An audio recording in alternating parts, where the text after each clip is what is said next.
I decided to pick the Babylonian Enuma Elish to read about. But before we begin reading the Enuma Elish, I thought I needed to try to develop some of the main characters for you so that you could follow along without too much confusion.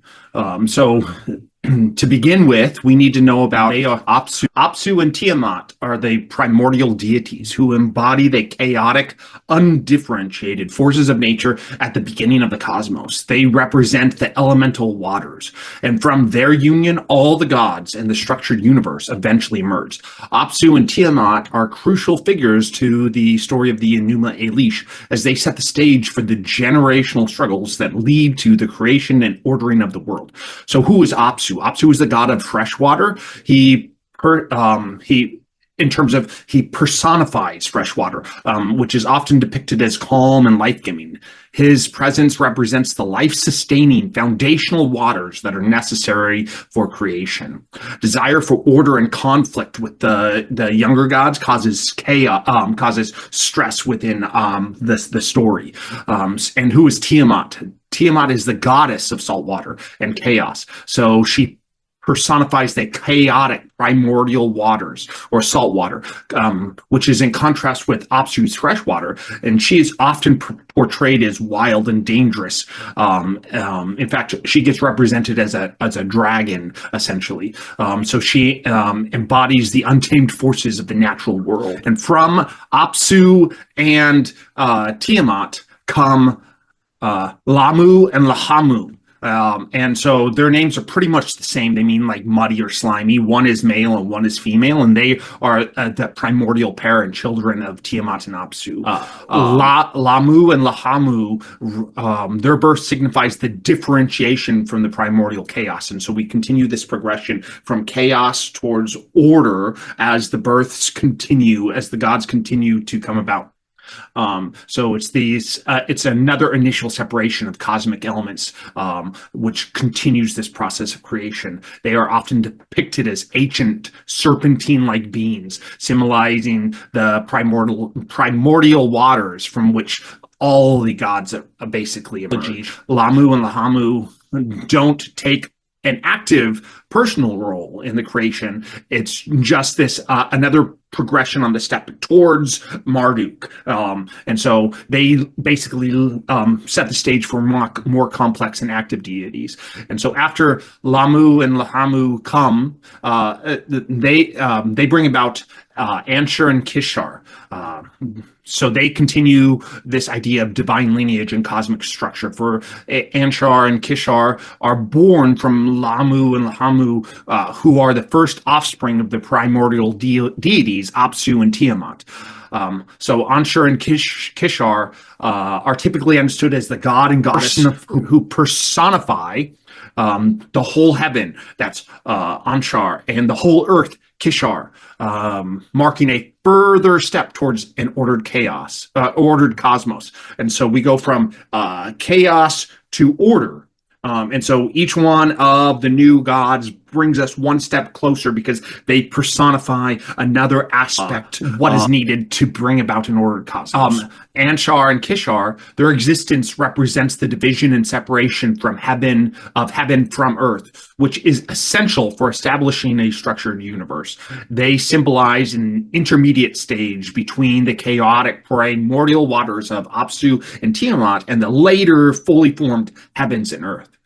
So this lineage continues with Anshar and Kishar giving birth to Anu, the sky god, who is part of the generation that directly leads to Ea, or Enki, which is another name, and then later to Marduk, which is where we're trying to get to because he's the central hero of the Enuma Elish. And so what do I mean when I'm talking about the Enuma Elish, which begins with the Mesopotamian words for when on high. So when on high starts the creation myth. And so this is the Babylonian version of a much older Sumerian myth, which originally the chief figure in that myth was Enlil, the Sumerian storm god. And so when Babylon conquered the rest of Mesopotamia and established the old Babylonian Empire, it became necessary to explain how the local god Marduk Babylon now is the supreme deity of the other gods, and therefore the older Sumerian myth of creation was retold, and Marduk now is substituted for Enlil, and Marduk then takes over as the god of the pantheon. And thus, we are almost ready to start the Enuma Elish. We just need to do the background of Marduk's parents. So Ea, or Enki, is the father of Marduk, who will ultimately become the chief deity and hero of the Enuma Elish. Ea is a god of wisdom, fresh water, and magic. Ea advises and empowers Marduk, giving him the wisdom and resources to be able to face off against Tiamat and bring about order in the pantheon. Marduk ends up needing to fight against Tiamat because, as we read the story, that Tiamat comes about to defend the death of Apsu. And remember, who's Apsu? Apsu is Tiamat's cohort, or husband is what we might say, but I'm not sure how close we want to say that. Marduk's mother is Damkina, and Damkina is the consort or wife of Ea. Her role as Marduk's mother is the main focus of her situation in the story. She doesn't have a whole lot of background other than that, but what it does is it reinforces the idea of divine lineage and power. As the mother of the god who will bring order to the cosmos by defeating Tiamat, she represents the nurturing, stabilizing aspect of the divine family story. And now that we've got the background of the characters, hopefully we will be able to understand a little bit more what's going on. So when we read through this, we're hearing not just about the creation of the world, but we're also hearing how Babylon helps bring about that ordered creation on Earth. So I'm going to give you a brief read through of the Enuma Elish, skipping over a ton of stuff, but trying to give you a good overview of the Enuma Elish. Now that we've got the characters in mind, if we continue to read through here.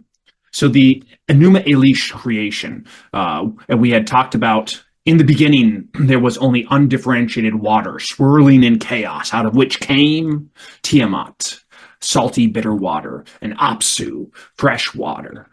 Their union gave birth to the younger gods. These young gods, however, were extremely loud, troubling the sleep of Apsu at night and distracting him from his work by day. Tiamat warns the younger gods that Apsu wants to essentially kill them. So Ea kills Apsu in his sleep, skipping over the fact that Ea was the one who put a spell on him and put him to sleep.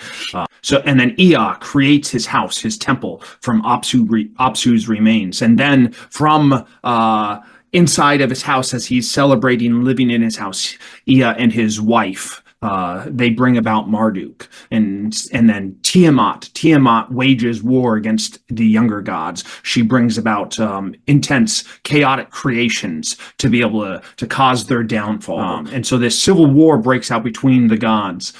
Tiamat, the dragon of the primordial sea, and Marduk, he challenges the leader of the Anunnaki, and basically he convinces the pantheon that he can save them if they will be willing to make him the leader of the pantheon, that he will then be in charge. And they say, okay, if you defeat Tiamat, then we will let you be the supreme god over the pantheon. And so to prepare for battle, Marduk makes a bow, fletches arrows, grabs a mace, throws lightning before him, fills his body with flame, makes a net to encircle Tiamat within it, gathers the four winds so that no part of her could escape, creates 7 nasty new winds, such as the whirlwind and the tornado, and raises up his mightiest weapon, the rain flood.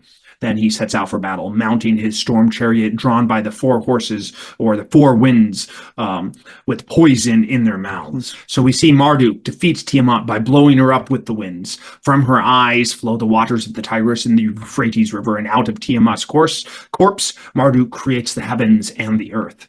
After the gods have finished praising him for his great victory and the art of his creation, he decides to create human beings from the remains of whichever of the gods instigated Tiamat to war. From his blood, Ea creates Lulu, the first man. And I made a mistake here. It's not Ea. A conversation between Ea and Marduk happened. Marduk is the one who creates the humans, on whom he imposed the service of the gods and sets the gods free, because the gods were tired of toiling against the chaos. And it should actually probably say here that Marduk creates the heavens and the earth, but he also uses Tiamat's skin to create a dome to divide the waters above from the waters below, so that he can then shield the earth from the waters of chaos, from the primordial waters of chaos that are threatening to destroy the world, etc. And so Marduk establishes his ability to rule as the king, as the head of the pantheon, by defeating Tiamat and bringing order to the universe, which then reveals that Babylon has the divine right to rule, that they have been given instruction to be able to be wise. Therefore, Babylon has this divine right to go into the disordered chaos of the nations around them, to rule over them, to defeat them, and to bring order out of their chaos, just like Marduk had conquered Tiamat and brought order out of her chaos and bring peace so that the gods can rest. Which is interesting to think about, that humanity is created to be the slaves of the god, and that at any moment chaos can come coming back down. And so then you need to have the divine rulers on earth to be able to help continue to hold chaos at bay. This presentation on the religions, I had forgotten that I needed to answer these three questions: the historical significance and the theological distinctives and the Christian approach to reaching its adherents. I don't know a lot of people that hold to the Babylonian Enuma Elish, but what I do see as a way in which to be able to talk with people is they might hold to the fact that the creation story inside the Bible is pulling from other creation stories, because there is a lot of significance or a lot of similarities between them. But once you start diving into those similarities, you begin to realize that these are inverted similarities. What I mean is that there is no battle that happens in the creation story in the Bible. In the beginning, God created the heavens and the earth. The earth was without form. You could say chaos was without form and void, and darkness was over the face of the deep. The deep here is Tehom, which is very similar to Tiamat. And so that there is no battle. God separated the waters above from the waters below. He didn't have to defeat Tiamat. In this case, the waters are just waters. They're not a primordial dragon, and God has existed before these waters existed. And so in Genesis, when it says, "And the Spirit of God was hovering over the face of the waters," this is like a mother hen brooding type of thing, which is bringing about life, not through destroying, but by nurturing. In Isaiah 51, we read, "For I am the Lord your God, who stirs up the sea so that its waves roar." It isn't the waves it isn't Tiamat that comes after the Babylonian pantheon. God is the one who stirs up the chaos. Chaos isn't trying to destroy the world. God is the one who is in charge of it. And then we find out that in Job that the chaotic monsters are playthings for God, that they're like dogs for us, that we find so cute. But for humans, when we take a look at like Leviathan, we see it as our death. But for God, they do not threaten him at all. Why? Because God is God. Right? And so he says, "I have put my words in your mouth and covered you in the shadow of my hand, establishing the heavens and laying the foundations of the earth, and saying to Zion, you are my people." So as opposed to the Enuma Elish, where because Marduk defeated Tiamat, they now have the power to rule. God says, "I have given you, humanity, the power to rule because I have made you in my image. You are my people. I have laid the foundations of the earth, and I have declared you to be rulers." Psalms 8. "Who is man, O God, that you are mindful of him," right? That you have put him over all the works of your hands. This is the complete opposite of the way that the Enuma Elish is. That it is not through power and domineering that power comes, but it is because God is God, and he has declared us to be the people to rule with him. He says, to rule and to subdue. Yes, I want you to go out and I want you to conquer the chaos, to create, to fill the entire earth with my glory, that type of thing, but not to dominate people. Whereas for Babylon, the Enuma Elish gave them the permission, and not only the permission, but the requirement to dominate other nations, to bring about chaos to the other nations. Whereas in Christianity, we go into all the world and we tell people, you are free. You no longer have to live underneath the powers of chaos. You can now you are invited into the kingdom of heaven. For Christians, when people say the world is coming down, crashing down around them, we could say, my God is strong enough to take chaos and speak the world into existence. He didn't have to defeat Tiamat. He doesn't have to fight. He speaks. And he says, you are my people. And he says, go into all the world. In fact, that's where we get Deuteronomy 32. It says, but the Lord's portion is his people, Jacob his allotted inheritance. He's talking about Israel, right?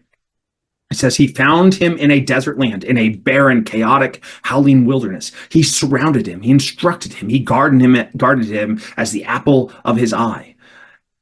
As an eagle stirs up its nest and hovers over its young, he spread his wings to catch them, and he carried them on his feathers. Just as the Holy Spirit hovered over the waters and brought about the entire world, he has found us in chaotic death and says, I will create wonderful life out of you. And so if you feel like the world is coming down around you, that is everybody. But God will cover you in the shadow of his wings, and through this chaotic interaction, he will speak and bring you into the type of person that he has created you to be.